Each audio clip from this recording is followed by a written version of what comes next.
Lots to Yeah. do. First up for us is to approve the minutes from early January, correct, Sabina? Yes, please. Has everybody been able to review those?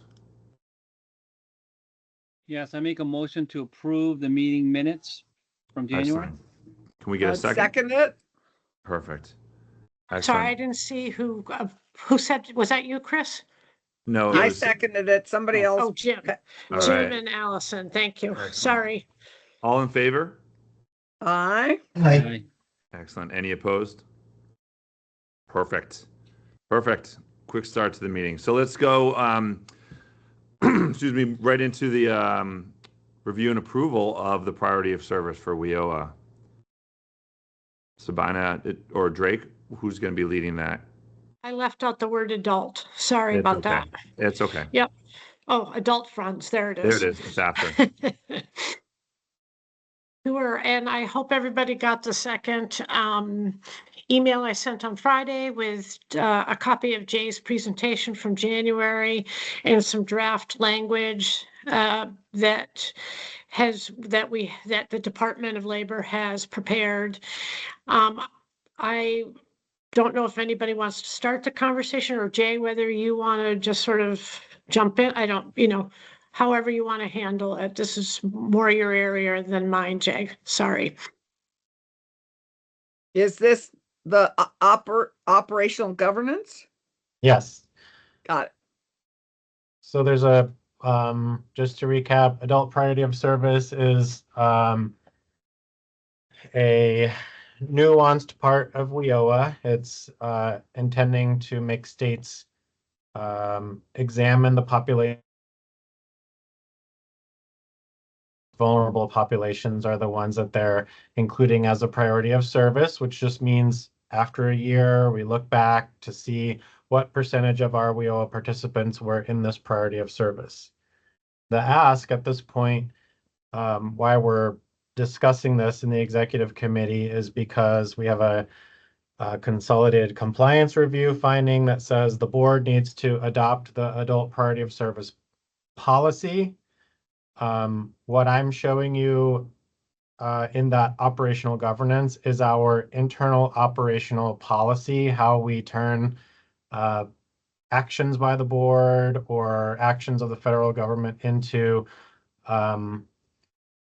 implementation. So that's my internal document. I'm here before you today to encourage you at this point to just simply recognize and adopt the adult priority of service populations as they are identified in WIOA. Any state workforce board has the authority to enact an additional population if they so choose. There are many reasons that you might want to do that. At this point, the department is encouraging you just to adopt it as written, because if you added a new population, we would need to make changes to our data collection system.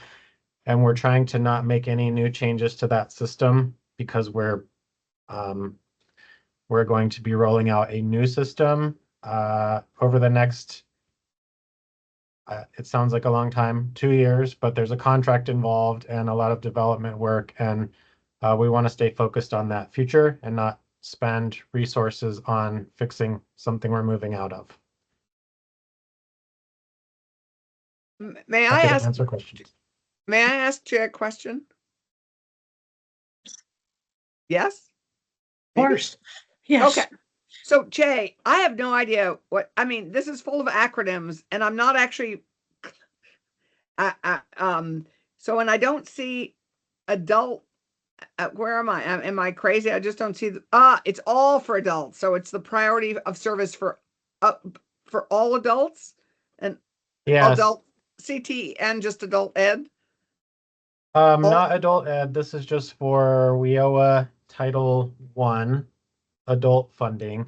And this is essentially the federal government is asking us to look back and see, what percentage of our adult recipients of Title I services fall under this umbrella category of adult priority of service.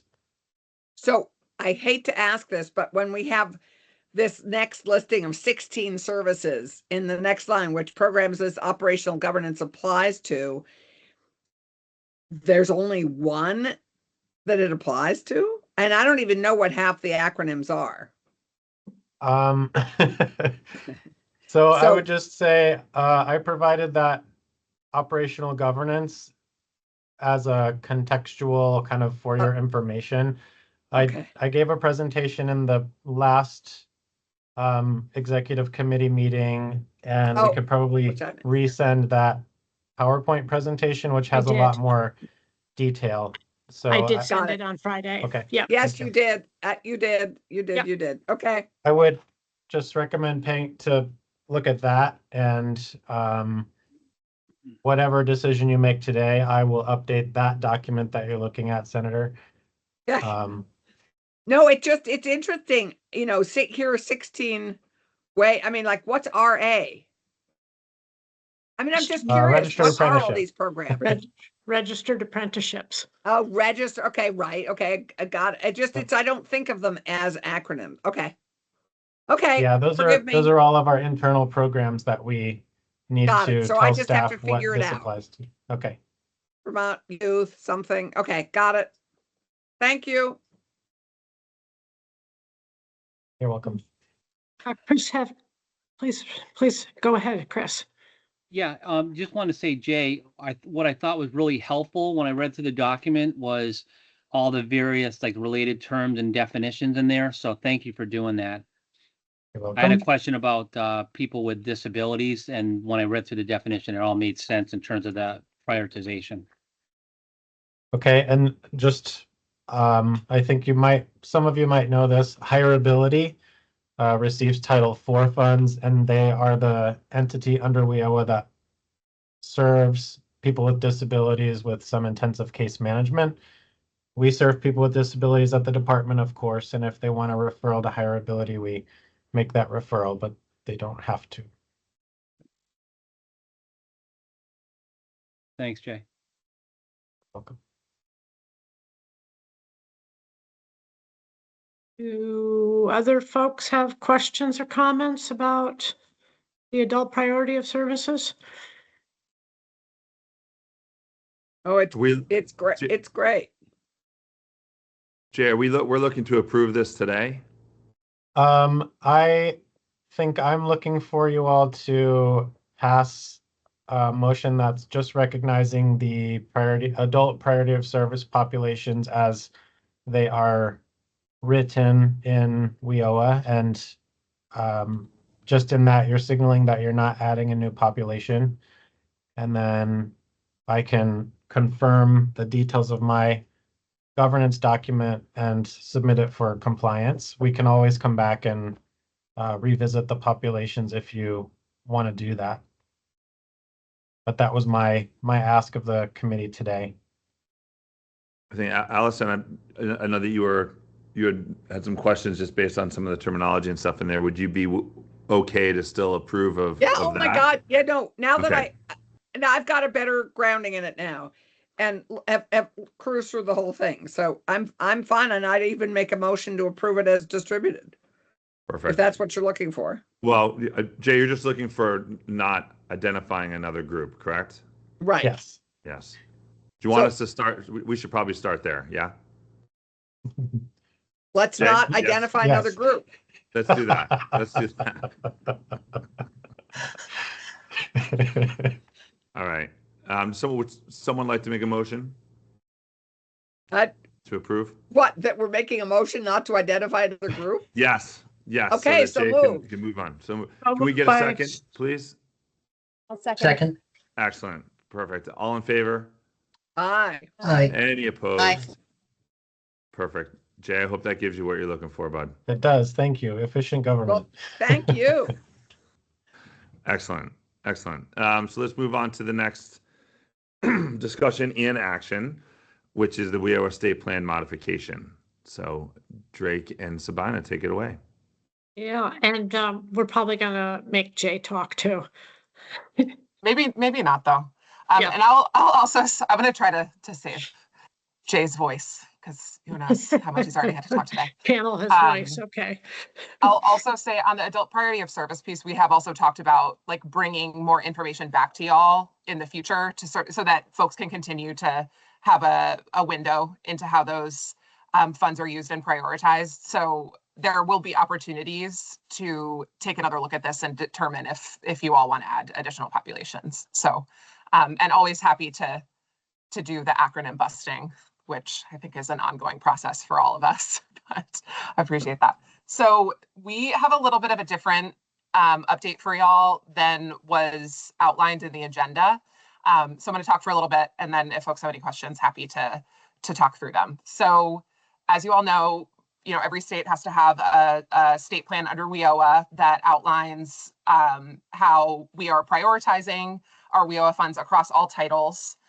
So including the Department of Labor, the Agency of Education, Higher Ability, and the Division for the Blind and Visually Impaired. That happens, the state plan interval it happens in 4-year cycles.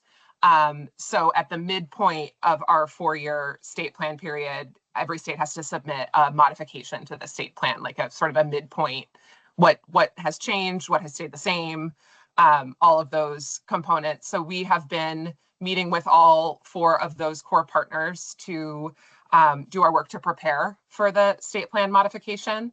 And we had not until last week received official guidance from the US Department of Labor regarding like the particulars of that modification, when it's due, et cetera. So we received guidance last Monday that put a deadline of March 3rd for submitting the modification, and also gave states some additional flexibility to submit their WIOA state plan modifications at the same time that states are submitting Perkins plans. So to align, not to combine the 2 plans, but to align the dates of submission for those 2 plans. So our plan is to avail ourselves of that additional flexibility. So we had initially thought we would be beginning the public comment period for the state plan modification, which is a requirement. We had initially thought to meet a March deadline that we would need to start that today. But given this additional flexibility from the federal government, we don't need to do that yet. The State Workforce Development Board will also need to approve the state plan modification before it is submitted. But since we've extended our timeline a little bit, we have some flexibility to give ourselves more time to really make sure that the modification is reflective of what's happening at the different core partners, and also includes the newly approved State Workforce Development Board goals. We're working to align those with the existing WIOA state plan goals, and the federal government has also issued some core workforce pillars that are guiding, the sort of federal workforce work, that we're also working to make sure that everything is blended, and that we're showing how the existing WIOA state plan goals are tied to the State Workforce Development Board goals, are tied to the federal workforce pillars. So to really give us enough time to do that, we're taking advantage of the additional flexibility. So we don't need you all to approve anything today. We haven't sent you all the plan draft yet because we're still working on it. So we'll likely be doing that. Well, we will be doing that in the future to make sure that you all have opportunities to engage in that work. We'll be inviting the full board to participate in the public comment period, and then at the completion of that, the board will be asking the board to approve the state plan modification. So we're working with our core partners to sort of adjust the timeline. That we also are hoping that those core partners will be able to present to either the executive committee and or the full board about the content of their modifications, so that folks feel like they have the information they need to be able to approve that plan. So that's the quick update, but I know that's a lot of information, and I'm happy to answer any questions that folks may have. Jump in and add that I think we've mentioned that we are drafting an executive summary, and for all the core partners, and that will be the gist. the foundation of a presentation to the board and the executive committee. And we'll also be following up with you in not too distant future about our new timeline and how we see things rolling out. And there is a potential we might have to have a special meeting if, we may or may not have to have a special meeting to do the approval. But just, to take the vote and before we submit it and all of that. Yeah, thanks, Amanda. And we're hoping, thank you for bringing up the executive summary. For those who've been through this before, you probably know that the state plan document is very long. It's multiple hundreds of pages. So we're this go around working on an executive summary to do like a higher level snapshot of what exists. There's a lot of like special sections that different partners have to complete. So we're hoping that the executive summary will actually provide more opportunities for folks to engage in the public comment period, and also with the content of the document. It will be much shorter and capture at a high level, how all of the partners are working together to make good use of the WIOA funds that Vermont receives. Highlight what is actually in the 462-page document. Changes. Yeah. So, I mean, may I just ask broad strokes, what are the modifications we're asking? I mean, just generally, substantively, not, what are the modifications we might be asking for that, so we can think about them? Yeah, my understanding, without going into too much detail, and this might be a place where Jay can chime in, is that the modifications are very minor for this state plan modification. We can share with you all the draft executive summary that does outline by core partner what those changes are, but they are not substantive or like earth shattering in any way. And Jay, please correct me if I'm wrong or add any additional information.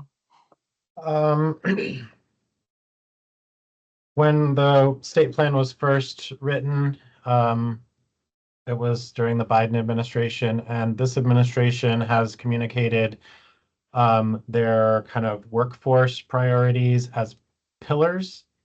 So they're encouraging states to go back and review what is in the state plan to make sure that it's aligning, and it's nothing really earth-shattering. It's about making sure we're aligned with industry needs. So the board has contemplated that as the sector strategies.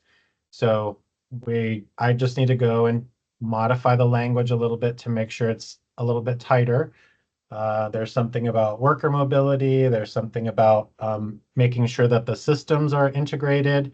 So in the same way that the legislature is contemplating changes to CTE and adult CTE, and how all of these workforce programs start working together, more integrated, those are things that we need to make sure we're including.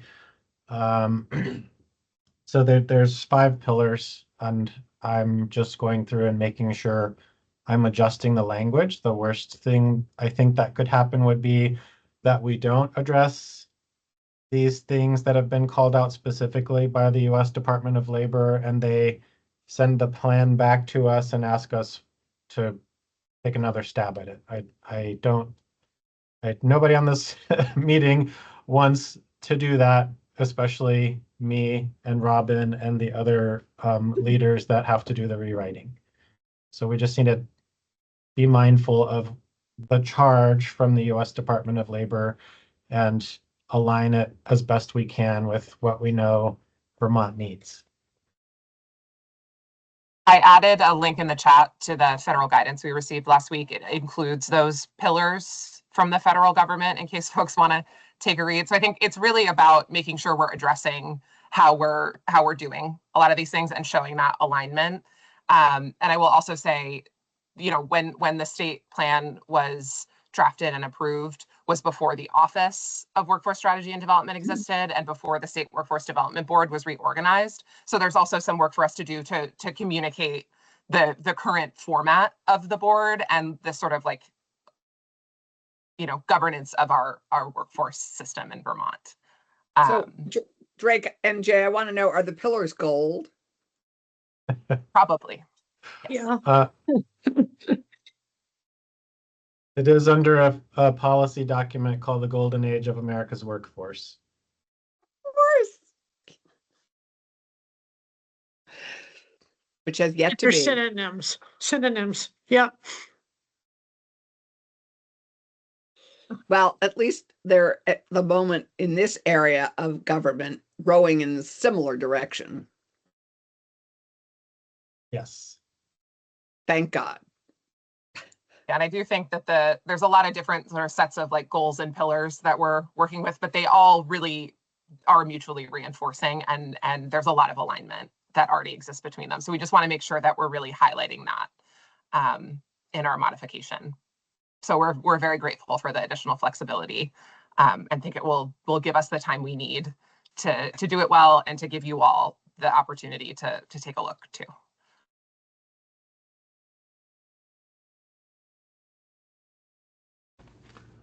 Anybody else have anything they want to add? Any questions? Okay, I think we should move on to the next topic, Yeah, which is I'll the.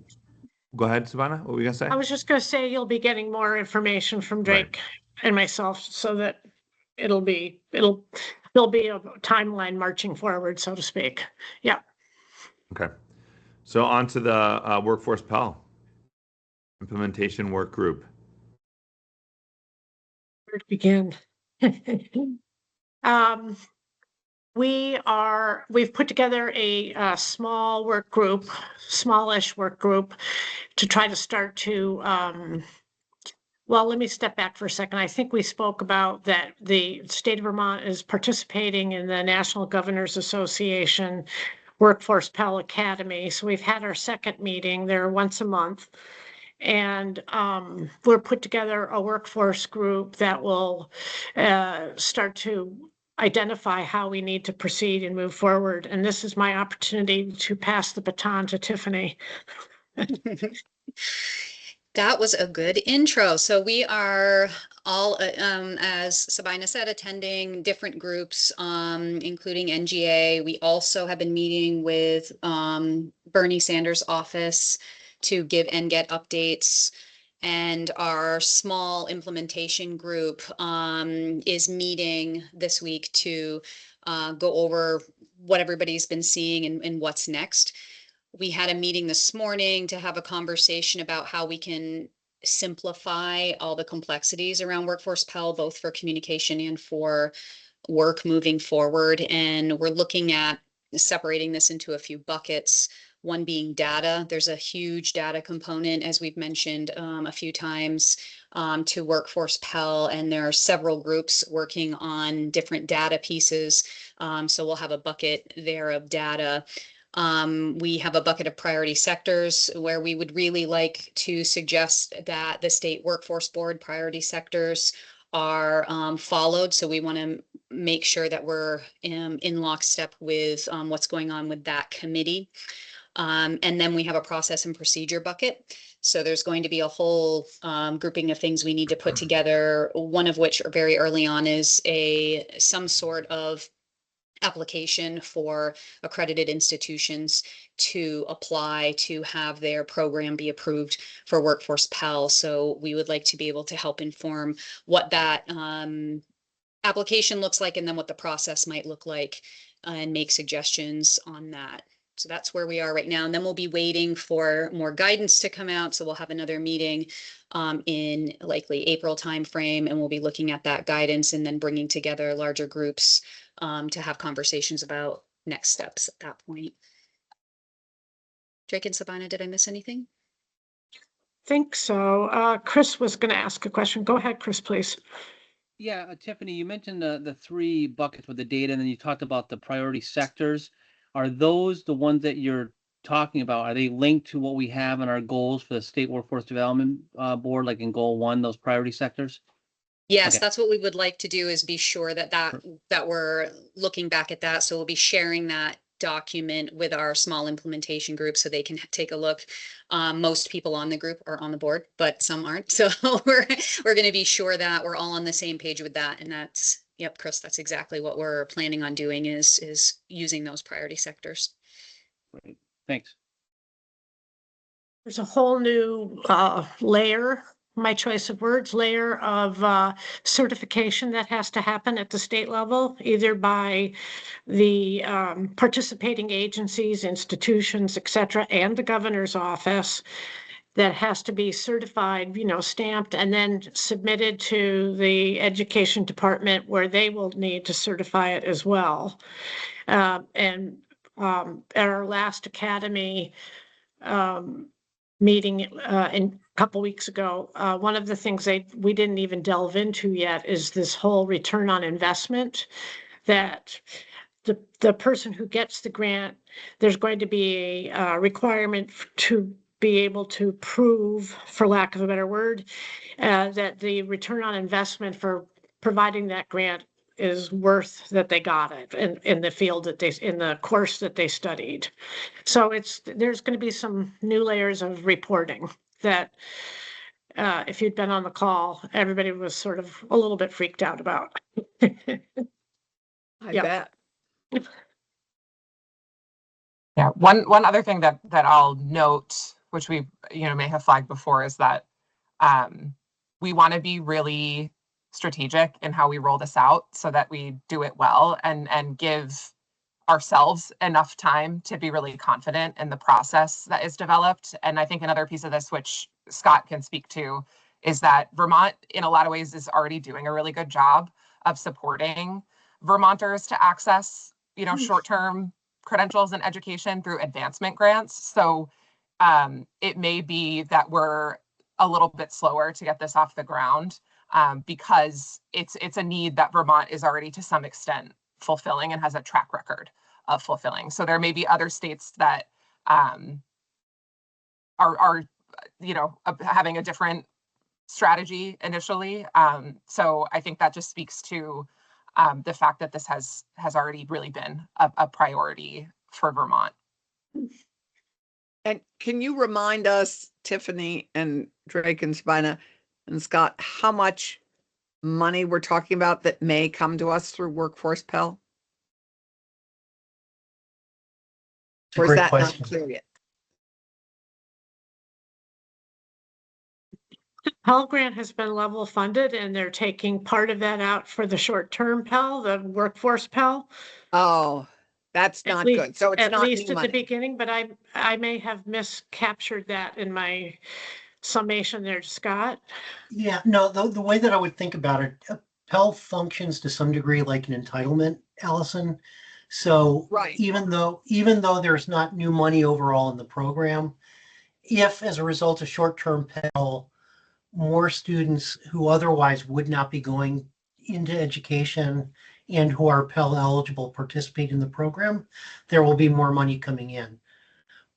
I think what the concern had been from an oversight perspective was that each individual has kind of, think of it as a lifetime limit on how much Pell they can take out.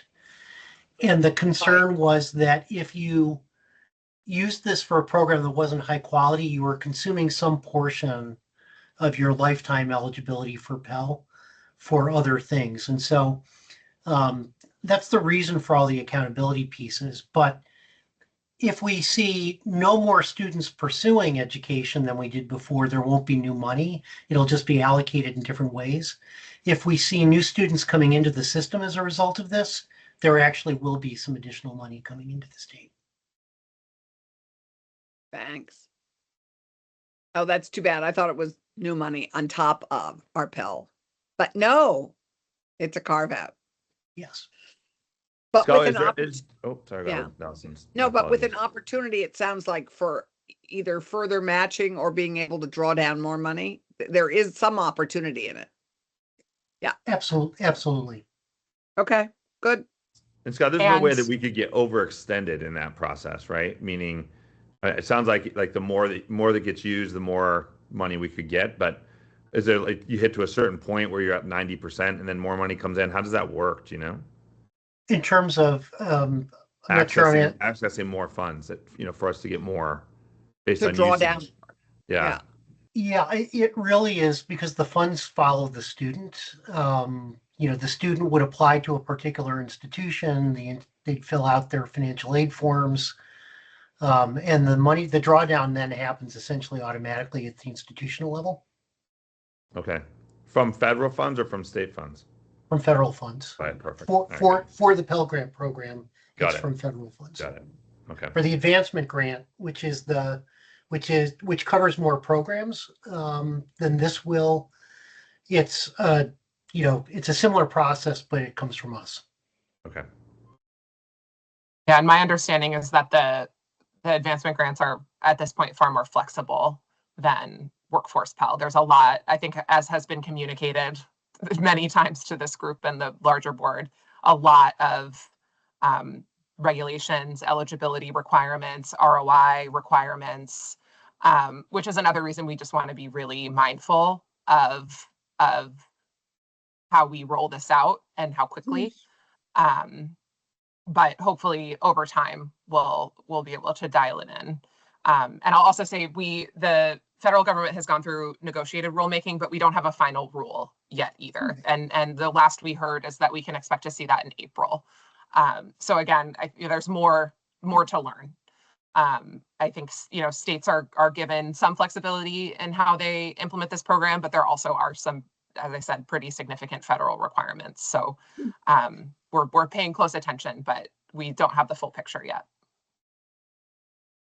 Got it. All right. Any other points of conversation for the Pell Information Work Group? Oh, we're flying Thank through you. this meeting, huh?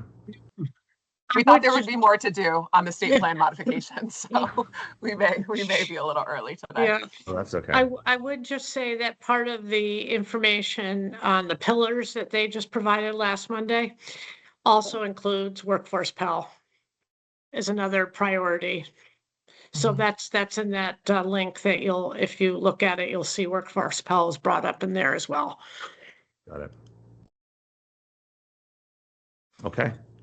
Should we move Yeah. to the updates from Sabina and Drake on the office, Sure. please? You want to go first, Drake? Sure. Okay. Just you tell me when you want me to stop talking. Does that work, Sabina? Okay. So we have a few things that we want to update you all on. I'm going to go out of order from the agenda here and start with the recertification of our comprehensive one-stop center. So folks may recall that last summer there was a visit to the comprehensive one-stop in Burlington. There are some federal requirements that the board must certify that we're meeting all of our sort of benchmarks and competencies there. That was before I was here, so I can't speak to it in great detail, but one of the outcomes of that certification visit was a desire to kind of do it again, to do a second visit. So we've been working to prepare for that. We've been engaging with those 4 core WIOA partners, the Department of Labor, Agency of Education, Hireability, and the Division for the Blind and Visually Impaired.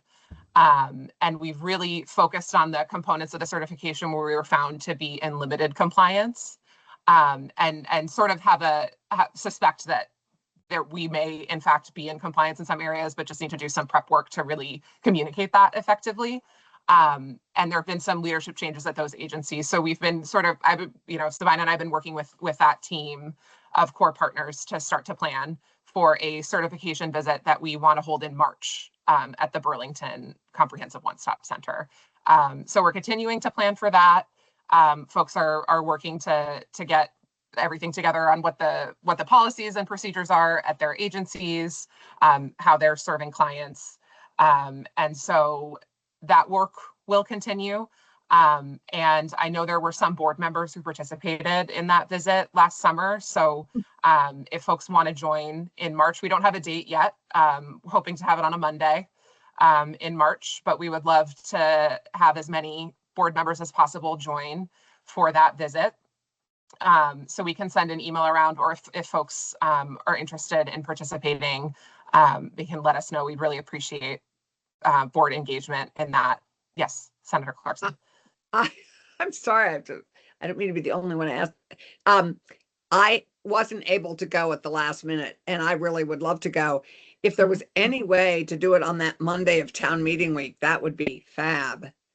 I think it's Monday, like March 1st or 2nd.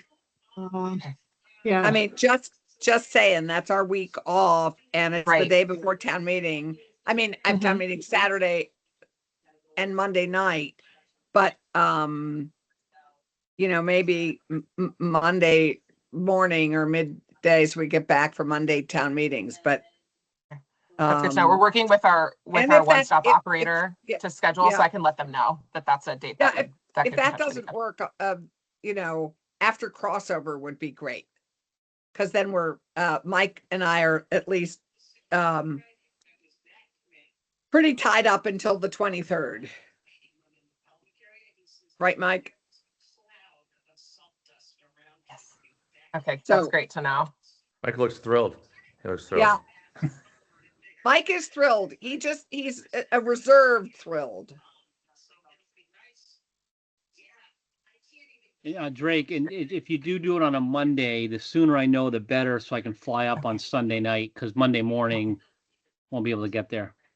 Okay. I will pass this feedback along to our one-stop operator who we're looking to coordinate that visit. And I think there's the ability to have some virtual options too. But would love to do it at a time that works for folks, and those dates make a lot of sense.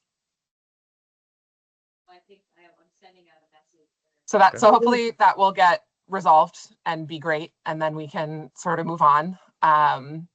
But we'll continue to update you all. Sabina, were you about to say something? I'm sorry for interrupting. I was just gonna say that it will, since Chris was at the last meeting, at the last recertification meeting, I may be wrong, but I don't see it going 2.5 hours the way it did last time, because we're looking at 6 main areas where our scores weren't exactly where we wanted them, and a little bit better focus on some of our core partners' activities rather than just the Department of Labor. So to bring in the whole bunch, so to speak.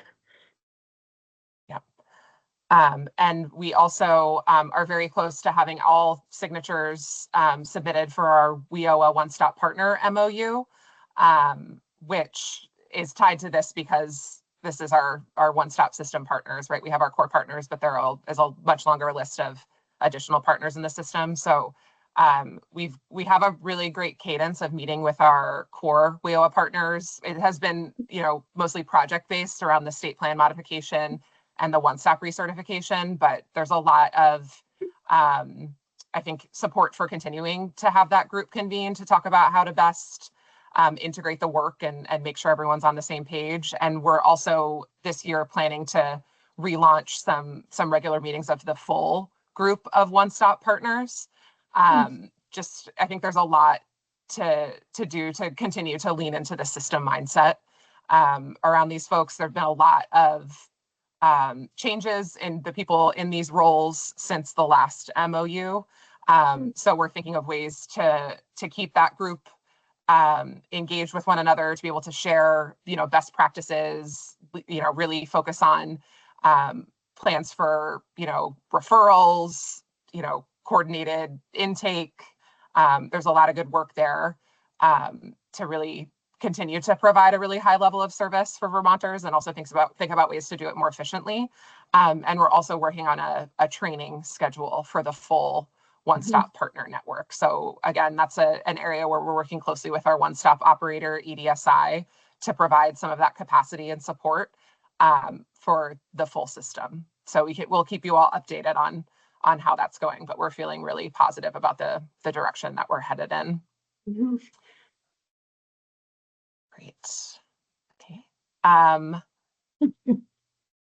I will give an update on the formation of subcommittees. So as you all know, y'all passed goals back in November, and our plan for this year is to establish in addition to the executive committee, the healthcare workforce strategic plan advisory committee that has continued to exist, and our workforce Pell implementation work group. We're going to be establishing four goal-based subcommittees of the board, one per goal.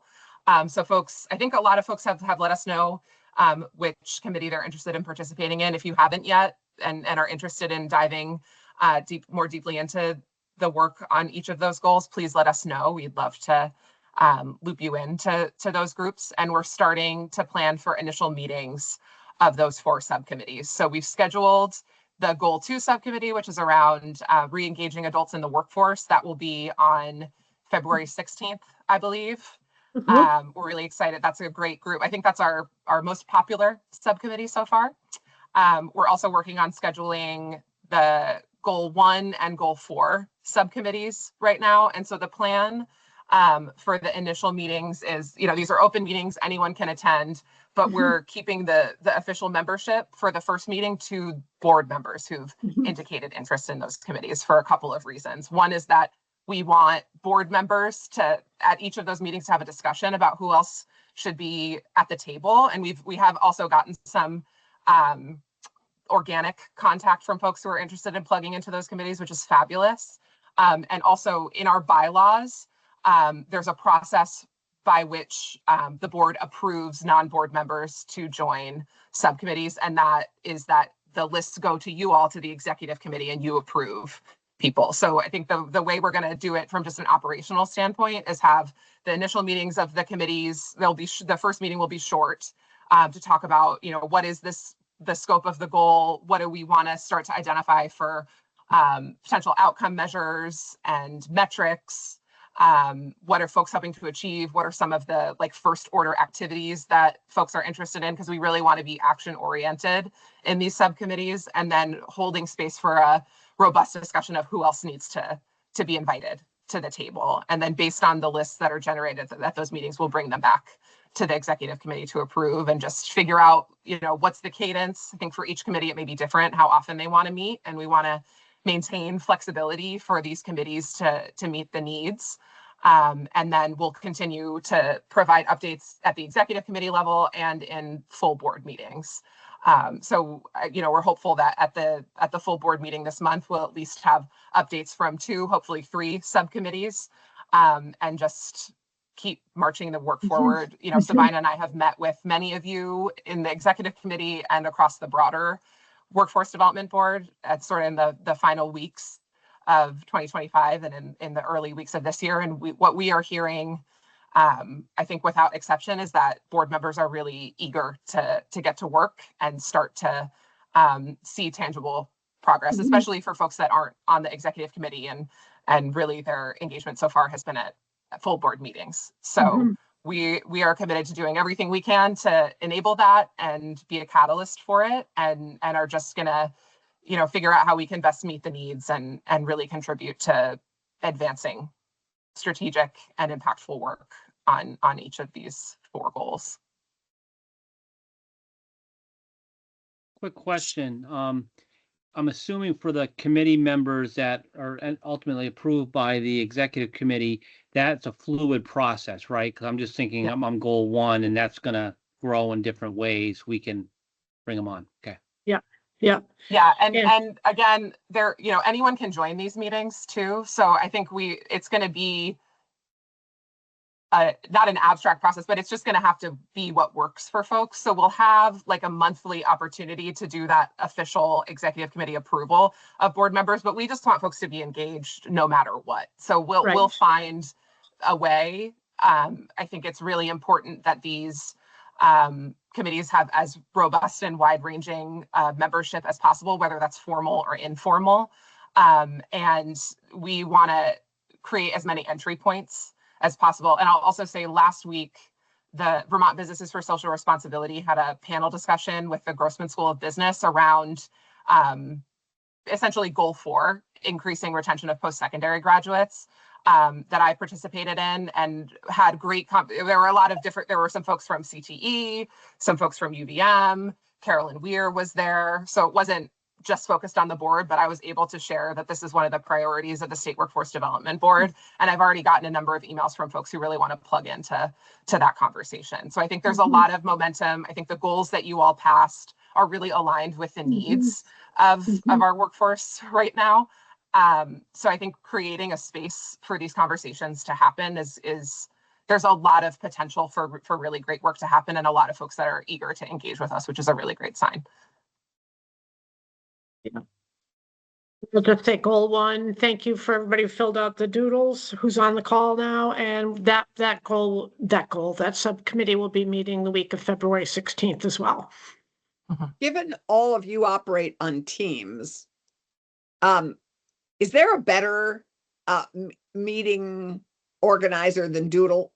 I'm beginning to hate Doodle. It is so busy. I mean, the number of advertisements and crap that's on that when you try and navigate your way through answering your questions about when are you available, it's become awful. Yeah. I mean, am I the only person who feels this? Because I think there's also a Teams alternate that we might use to ask about meetings and availability. Just suggesting.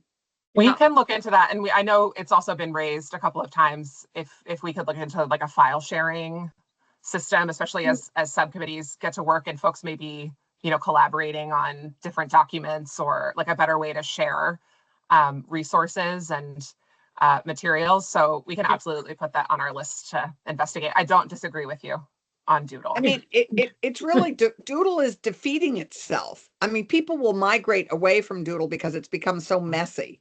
Yeah. And cluttered. Ugh. Agreed. We're using the free subscription. Yeah, but free, if nothing is free.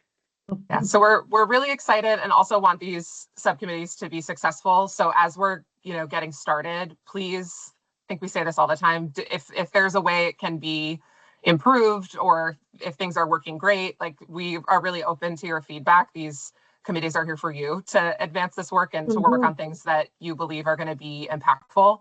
And we want it to be successful, right? So I think we're starting with a process that will be iterative and I'm sure shift as we move, but really want to just have an open discussion and ongoing discussion about how to keep doing it better as we get going. So please don't ever hesitate to reach out if something's not meeting the need, like Doodle, for example. Yeah. And I'll just add, there'll probably be times where I'm making this up. Goal 2 will want to meet with goal 4, and maybe the two committees will get together and talk about how, interacting and collaborating and stuff. So it's really up to the committees, the direction.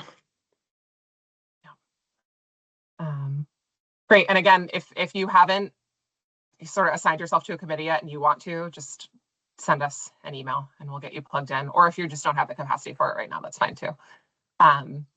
The last thing we wanted to talk about as an update is to just give a little bit of a legislative update. And I will just share very high level things. And we have two legislators here who may want to chime in, but Sabina and I have been able to testify to both Senate Economic Development and House Commerce, provide updates about the work of the office and the board. We also presented on the data trust report that you all worked with us on last year. So those conversations were really great. It was wonderful to be able to share all of the work that you all have been doing over the past year.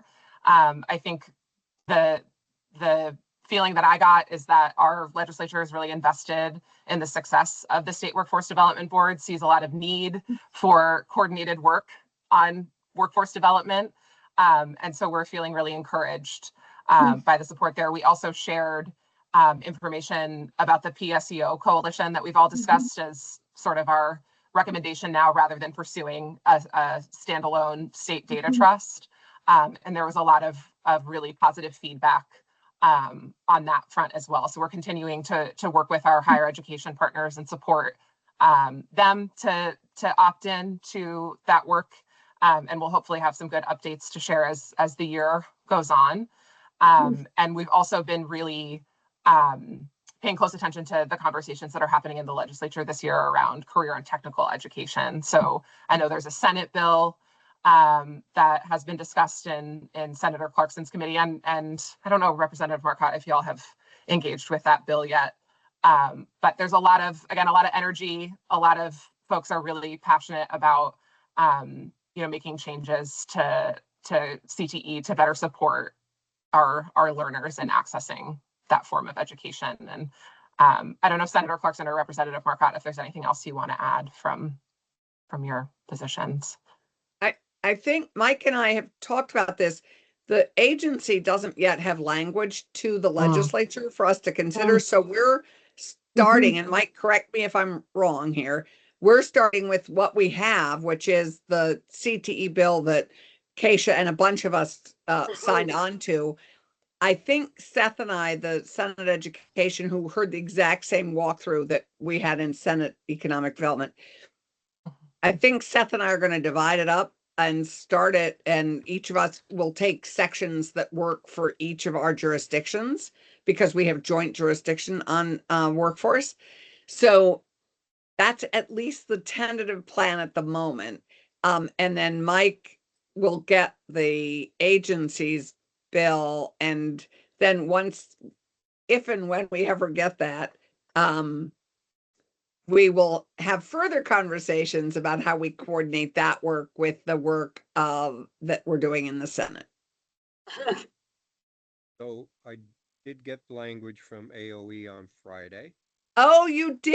I did. Oh. So it's been sent to our drafter, Beth St. James, who is starting to put the language into legislative form.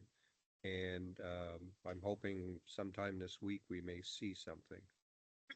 So then you and I should chat further, and maybe with Seth and Peter, and we could coordinate that, maybe the four of us. Yeah, I've been, of course, I have Peter, I'm coordinating with Peter and also with Chair Kornheiser too, Ways and Means, trying to, we're all gonna need to figure out all the funding as well as everything else. Right, but it doesn't, anyway, let's chat about that maybe when we see each other tomorrow, but just because as you know, we try and coordinate our work. We have very limited time to do our work. And so we'd like to kind of coordinate so that we don't all retread the same groove, so that we do it in coordinate our work better. So, yeah. But that's as far as I know at the moment, Mike, unless you have any other thoughts, that's the workforce bill at the moment, is the CTE, is the sort of rethinking and the governance and finance of CTE. Yes. And the real challenge, I think, is that for anybody who saw the AOE presentation, and in fact, Keisha's presentation, which is pretty much all about an ideal, as is AOE's, the vision both have is great, but and they're different, but they're interesting and worth discussing. The real challenge is we have to design a bridge to get there. And the bridge is going to be for at least 5 or 6 years until we get to this, golden future.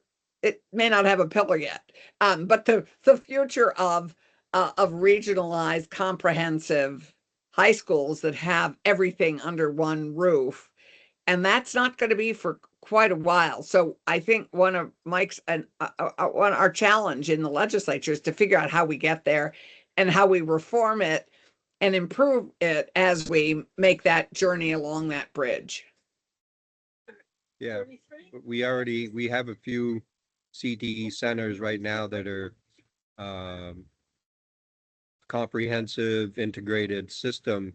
And so we have to figure out how we have dual structures going forward. So, and I haven't got, when we had AOE with us, I asked that question a few times and didn't get an answer. So I'm hoping that we'll have to work together to kind of figure out how we move those that are already there under one system and the others on the bridge system.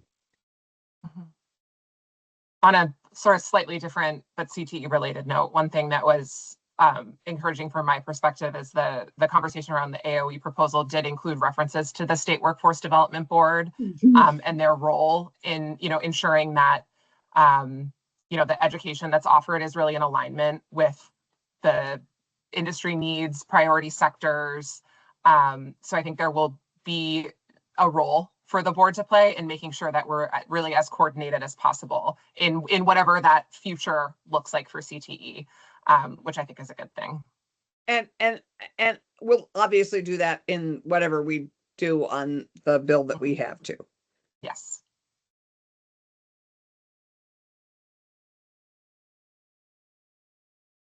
Any other legislative reflections? Oh, Folks wanna share? we have Yeah, I think- limited time. Limited time. Yep. And really our hope is to be supportive of work that's happening and also, use the opportunity that the legislative session presents to be spreading the good word about everything that's happening at the Office of Workforce Strategy and Development and at the State Workforce Development Board. Well, Mhm. one key thing that would be great for us to do is, and we should figure out how to do this, is to, there's a lot of talk in a lot of different committees about creating data repositories. I think we need to get out and maybe you could send something to Mike and me, and Mike and I could send it out to the entire legislature and staff, that if people are interested in helping, that there is already an effort underfoot that you're working on, so that we can funnel the data repository or data trust energies your direction. I also think that we need to remind our colleagues that all the workforce development efforts need to be funneled through the office and asks. So I think it's Mike and I can try and do that as we see it, but we need to also we just need to build into, and maybe Drake and Sabina, you could have a chat with every chair about that, which is, if workforce development issues come up, remember, we are the funnel into workforce from the legislature and to the legislature. Good point. Yeah. That's great. I also wonder if other folks are aware of the work that's underway at the Agency of Digital Services to create those like data warehouses and data lakes, and if folks remember, Yes. From So the report. Yeah. How those intersect with the data trust is critically important, because again, all these different conversations about creating data, let's get on the same page with the language and what we're doing, and doing it together rather than in cross purposes. Absolutely. Yeah, that's a great idea. And it's a good time to have those conversations when a lot of people are in one place. Yes. I So, was in a committee, I can't remember, maybe it was GovOps, where they were talking about data lakes. It's like, oh my God. Anyway, there's all this different language around it. I mean, what's the difference between a data trust, a data lake, a data reservoir, a data dam? I mean, And There's what lots. the MOUs are allowing you to share with each other. Right. Mhm. Right. That's a time-consuming process too. Mhm. Yep. right, Sabina, any other updates you want to provide? That's You what want I to do got. just the quick one-stop center updates?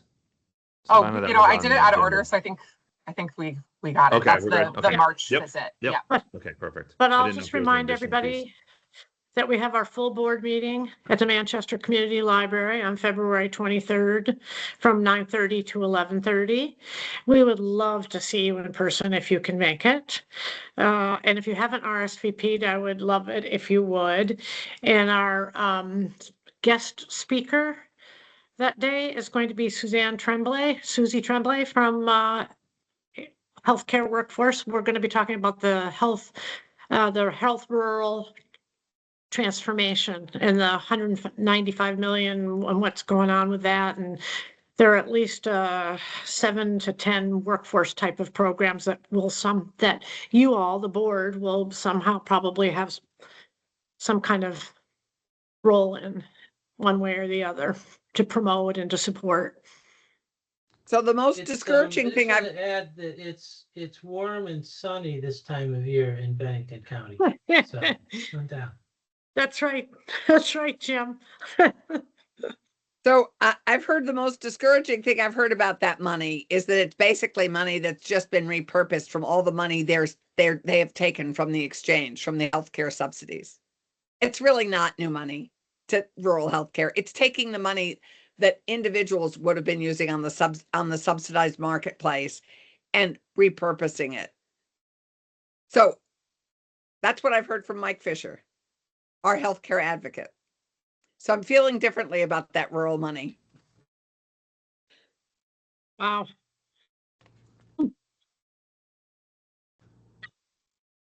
Okay. Well, before, I mean, Sabina and Drake, you know, I've been on this, you know, for about a year, and I know when I came on, there was a ton of work that needed to be done to catch up, and then all the work that you guys have been doing on top of it. This is really impressive. Thank you guys for the work you're putting in, for sure. For sure. It's Here, not a here. small undertaking. Thank you. That was nice. Yeah. Do I still Well- owe you $1?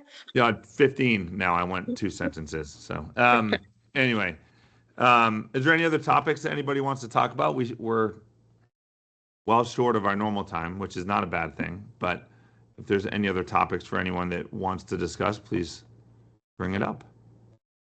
Otherwise, we can move on and get a motion to adjourn. All right. moved. So moved. Can I get a sec? Allison? I'll second. Perfect. Excellent. All in favor? Aye. All right. Any opposed? I don't get a vote. Okay, got it. Perfect. All right, Thank everybody. you. Well, thank you all very much. Thank you. Thank you. Bye. Take care, care. everybody. See you soon. See you soon.